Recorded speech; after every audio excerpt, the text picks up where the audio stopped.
Hai, masih bersama saya, Mr. Z, bicara.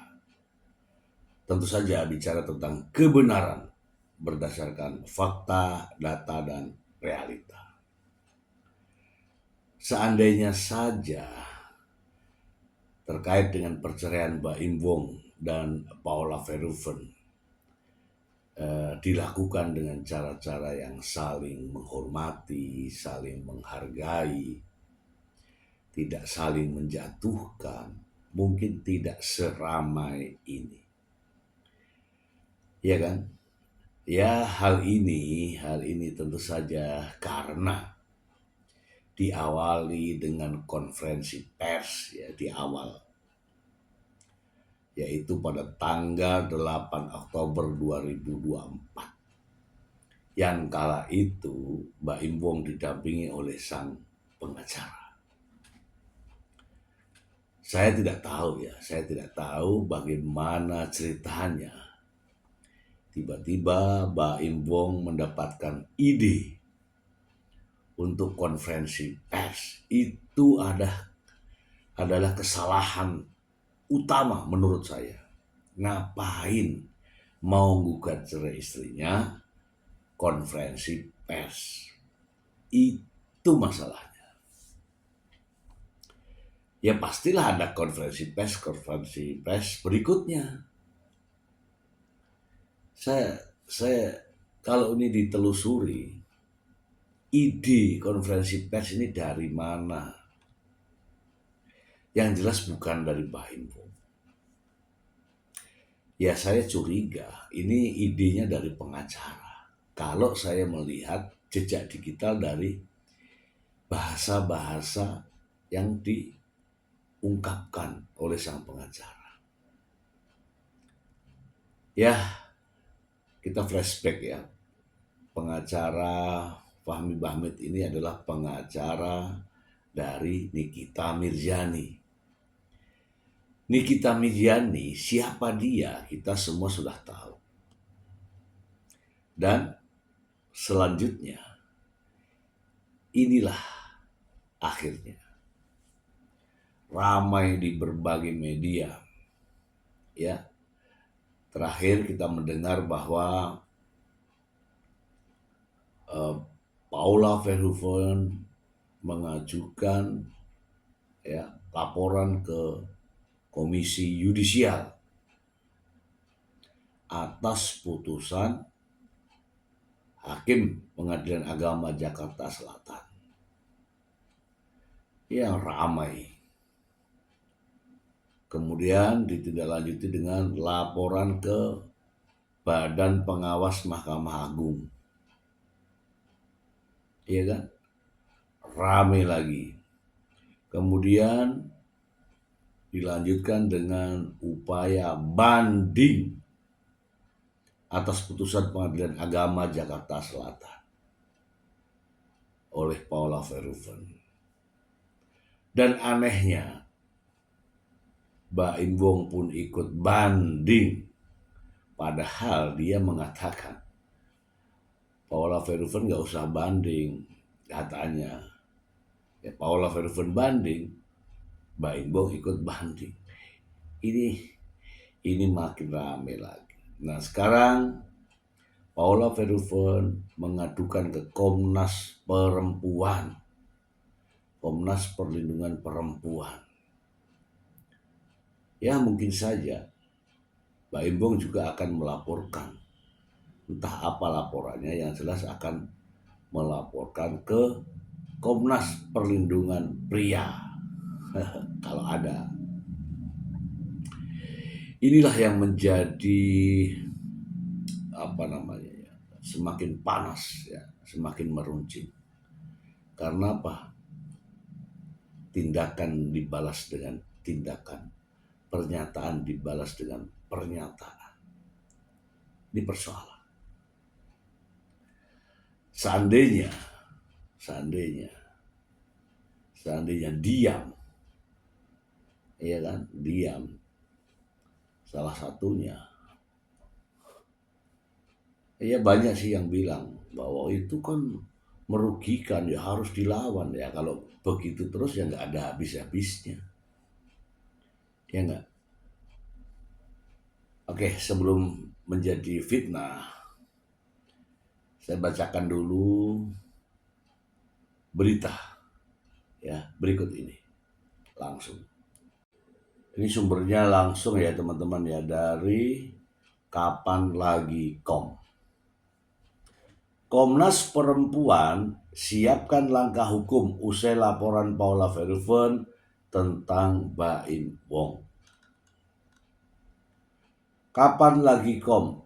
Komnas Perempuan memastikan akan mengambil langkah tegas dan sesuai mandat hukum setelah menerima laporan dugaan kekerasan yang dialami Paula Verhoeven.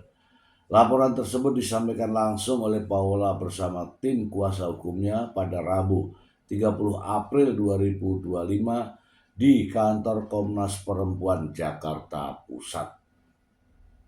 Komisioner Komnas Perempuan Sundari mengatakan bahwa pihaknya akan segera mengirimkan surat klarifikasi kepada lembaga dan individu yang berkaitan dengan laporan tersebut, termasuk Pengadilan Agama.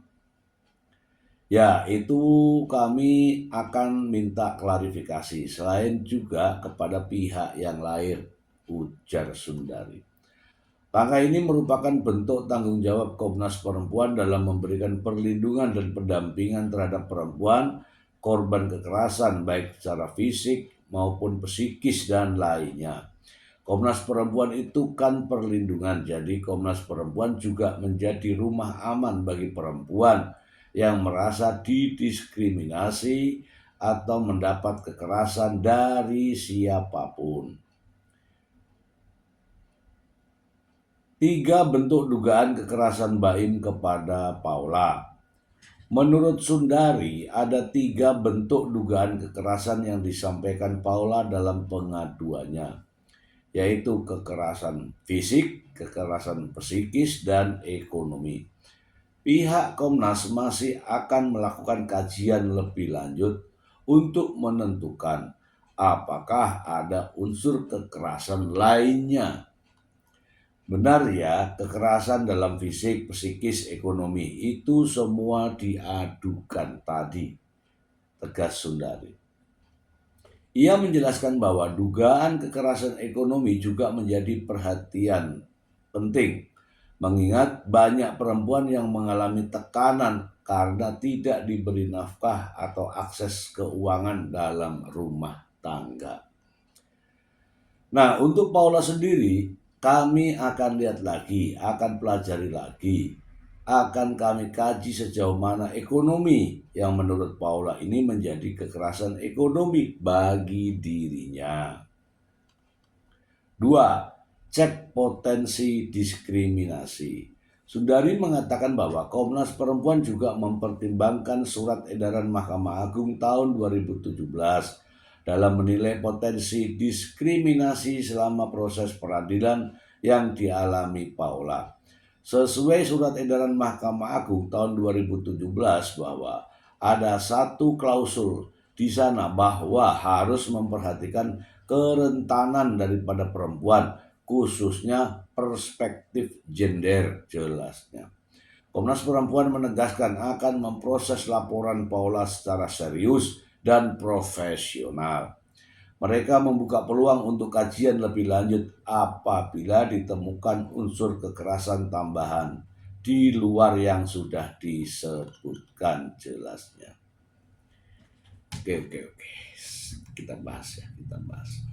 Terkait dengan pengaduan Paula Verhoeven di Komnas Perempuan, saya akan menunjukkan ya mana-mana yang menjadi area daripada Komnas Perempuan. Pertama, silakan Komnas Perempuan mencari jejak digital, ada itu banyak beredar, yaitu ketika konferensi pers Baim Wong dan pengacaranya. Ya, ini untuk bahan saja.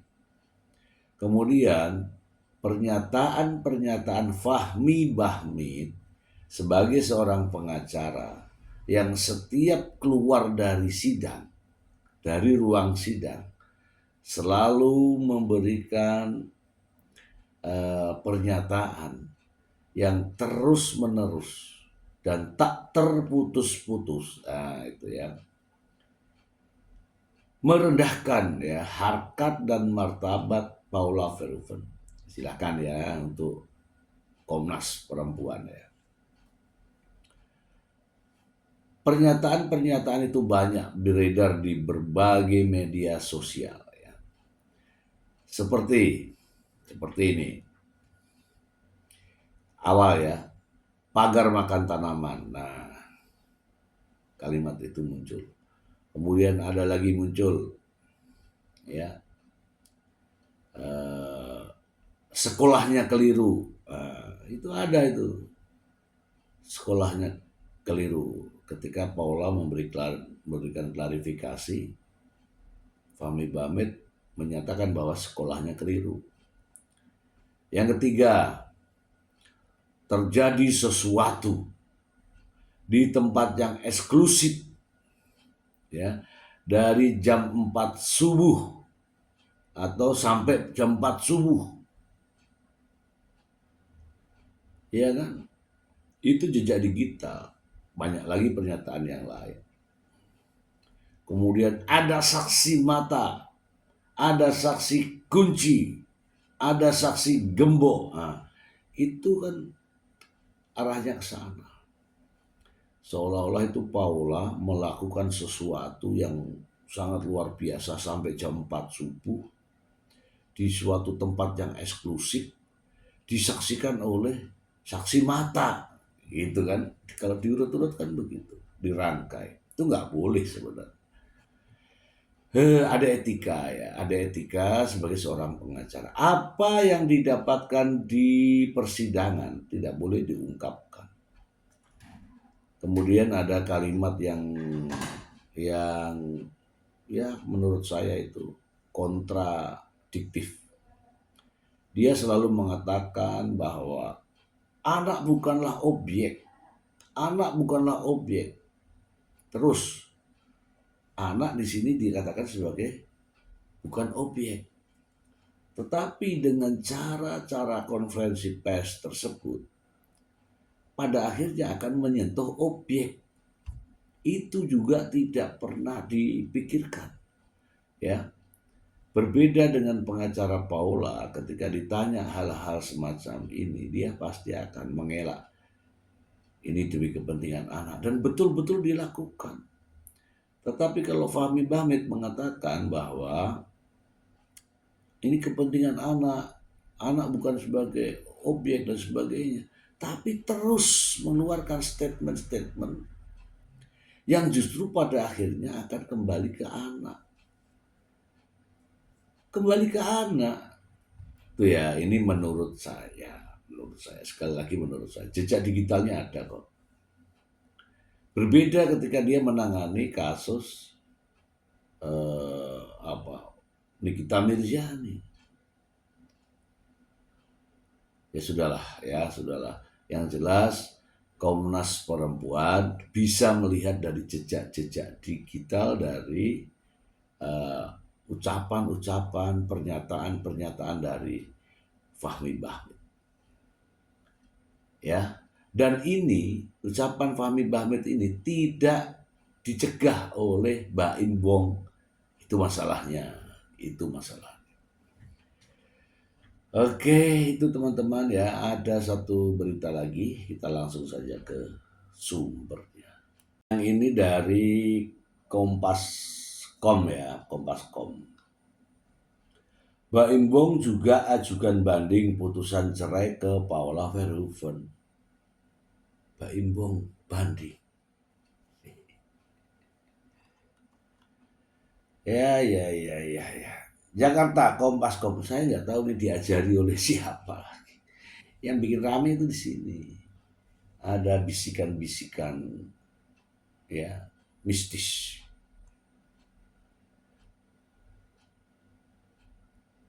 Aktor Baim Wong juga mengajukan banding terhadap putusan sidang cerainya dengan Paula Verhoeven.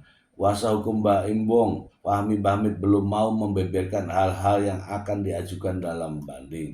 Kalau itu nanti saja, kalau memori bandingnya sudah kita serahkan. Yang jelas seingat saya ada 2 poin yang terpenting yang Baim Wong amanatkan kepada saya. Jadi 2 poin itu yang nanti saya akan jadikan alasan kami mengajukan upaya banding.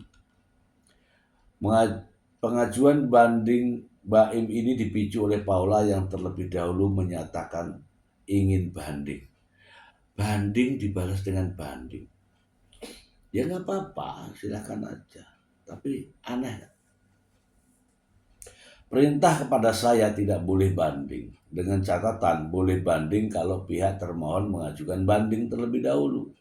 Jadi karena tanggal 28 pihak termohon mengajukan banding, kami mengajukan banding juga pada tanggal 29. Seperti itulah faktanya. Di sisi lain Fahmi mengatakan pihaknya sependapat dengan Majelis Hakim Pengadilan Agama Jakarta Selatan bahwa Paula memang terbukti sebagai istri yang nuzus, di mana mempunyai makna istri yang durhaka. Nah, ini yang selalu disampaikan. Istri yang membangkang, istri yang melawan, istri yang tidak menghormati suami, seperti itu ujar Fahmi.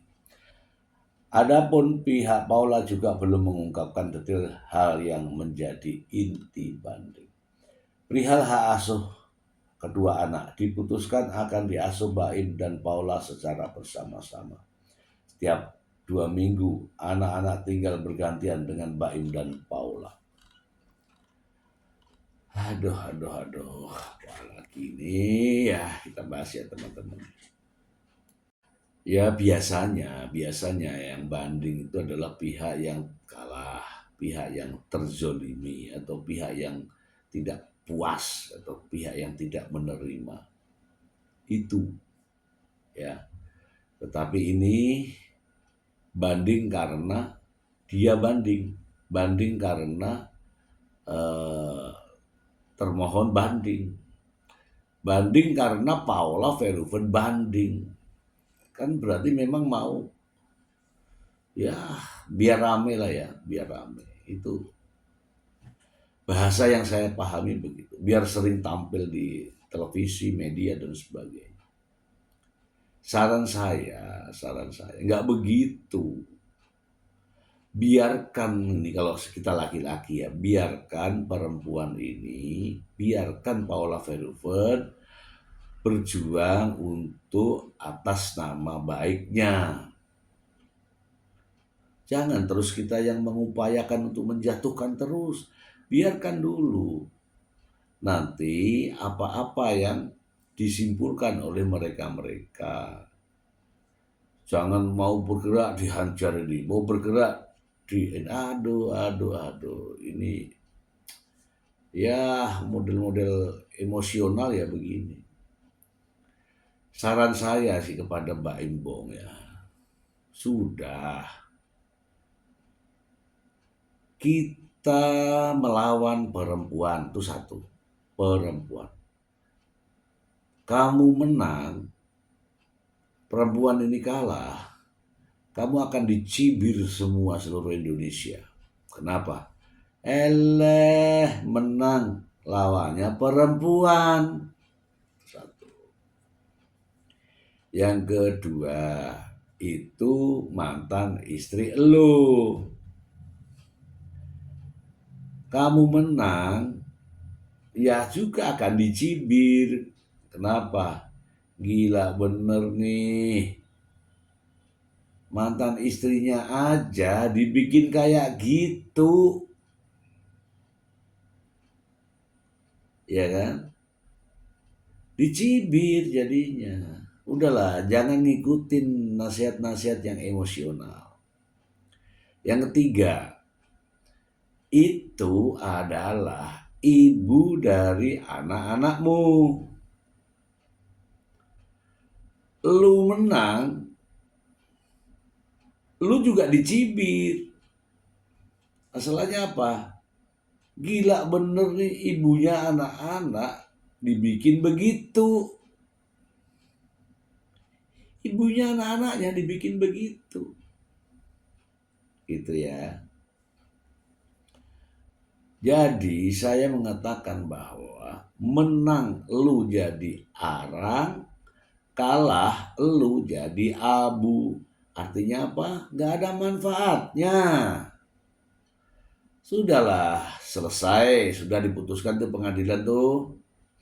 Kamu menang nih ceritanya nih, cerai, tuntutanmu cerai. Ya kan? Dan diceraikan. Oke, sudah selesai sampai di sini. Hentikan kontraknya dengan sang pengacara. Silahkan cari eh, ahli-ahli agama biar adem. Cari ahli agama biar adem. Kalau lu terus melawan-lawan kayak gini, ada ini dilawan, ada ini dilawan. Ya itu tadi. Baimbong menang jadi arang, Baimbong kalah jadi abu. Ada yang bilang di kolom komentar. Katanya, ya harus dilawan karena kalau tidak Baimbong diboikot. Loh kalau urusan boikot, kalau mau boikot sekarang itu boikot semuanya sudah diboikot. Seandainya mau, tapi kan tidak kan. Makanya biarkan dulu. Makin bersuara Baimbong, makin gemes nih rakyat. Ya walaupun prosentasenya ya masih ada lah yang menggemari ya masih ada, tapi prosentasenya kecil. Ya mungkin kalau dari 100 juta itu ya 75 juta itu ke Paula Verhoeven karena perempuan. Ya saya jadi ingat ya kata-kata bijak Bambang Pacul. Pertama, jangan lawan orang baik. Yang kedua, jangan pernah lawan wanita cantik. Ya itu tadi. Alasan saya ya 3 tadi. Jangan melawan perempuan, jangan melawan istrimu ya. Jangan melawan ibu dari anak-anakmu. Menang kamu jadi apa? Dapat piala champion gitu? Enggak. Menang jadi arang, kalah jadi abu. Maknanya adalah tidak ada manfaatnya. Sumpah deh, sumpah. Ya saya sebagai yang lebih tua ya memberikan pandangan-pandangan. Ya kalau saya tidak bisa secara langsung menyampaikan ya saya akan melalui konten-konten. Yang jelas biarkanlah istrimu berjuang, mantan istrimu berjuang, biarkanlah perempuan ini berjuang, kamu dengarkan. Tidak usah kamu berkata-kata. Tidak usah mendengarkan bisikan-bisikan dari orang lain. Sudah. Kalau mau lebih tegas lagi, ucapkan terima kasih kepada Fahmi Bahmid, sudahi hubungan antara kuasa hukum dan klien. Kenapa? Karena selalu membuat panas. Sementara Baimbong butuh yang dingin. Itu saja sih. Semoga bermanfaat. Terima kasih.